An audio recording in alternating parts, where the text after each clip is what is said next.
आज पटना में Congress working committee जो है उसकी आज ऐतिहासिक बैठक यहाँ पे चल रही है पटना के सदाकत आश्रम में। और आपको जैसा कि पता है सदाकत आश्रम जो है कई मामलों में बड़ा ही ऐतिहासिक जगह रही है। विशेष करके इतिहास में इसकी एक खास और अहम भूमिका है। और वही सदाकत आश्रम में आज कांग्रेस वर्किंग कमेटी की एक विस्तारित बैठक रखी गई है, जिसमें राहुल गांधी समेत कांग्रेस के तकरीबन 170 के आसपास जो लीडर है वो यहाँ पे शामिल हो रहे हैं। हालांकि इसमें सोनिया गांधी को भी शामिल होना था, लेकिन स्वास्थ्य कारणों से वो इस बैठक में शामिल नहीं हो पा रही हैं।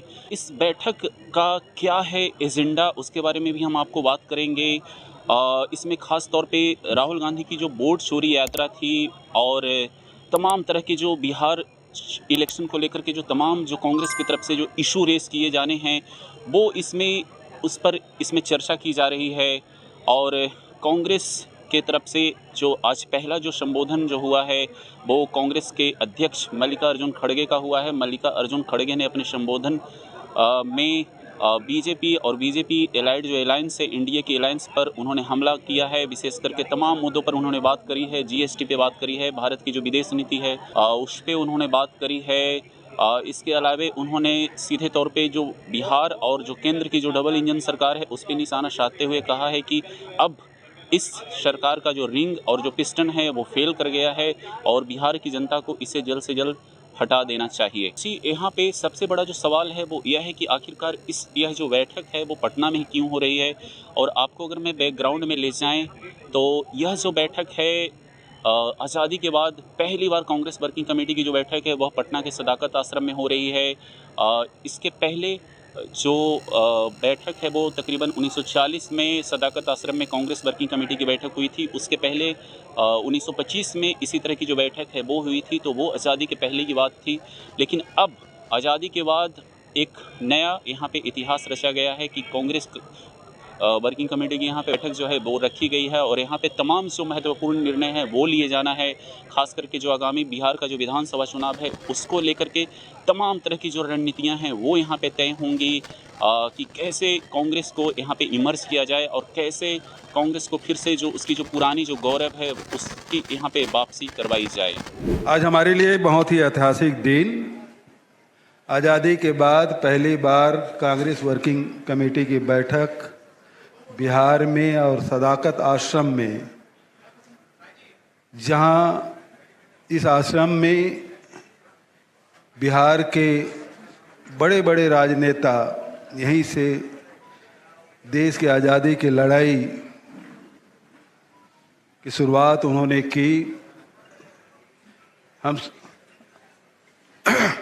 आज उसी सदाकत आश्रम में मल्लिकार्जुन खड़गे जी की अध्यक्षता में आदरणीय हमारे लोकसभा में विपक्ष के नेता आदरणीय राहुल गांधी जी, जो न्याय योद्धा के रूप में हम सब जानते हैं, उनकी उपस्थिति में कांग्रेस वर्किंग कमेटी की बैठक, जिसमें हमारे वर्तमान के मुख्यमंत्री, पूर्व मुख्यमंत्री और सभी फ्रंटल ऑर्गेनाइजेशन के अध्यक्षगण उपस्थित हैं।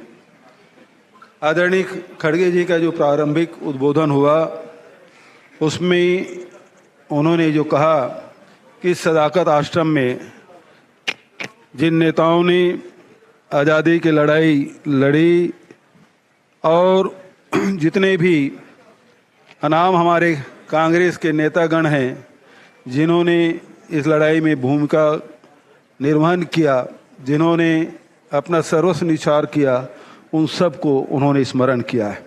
कांग्रेस की तरफ से जो प्रारंभिक जो संबोधन है वो मल्लिकार्जुन खड़गे का हुआ, जो कि कांग्रेस के अध्यक्ष हैं। उन्होंने बीजेपी जो सरकार है उसकी आर्थिक नीतियों पे सबसे पहले हमला करते हुए जीएसटी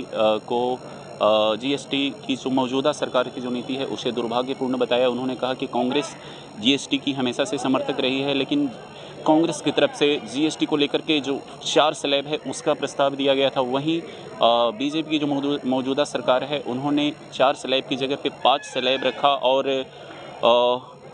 जिसकी वजह से भारत की जो जनता है उनसे 50,000 करोड़ से जो अधिक की राशि है पिछले 8 सालों में उसकी वसूली करी गई है।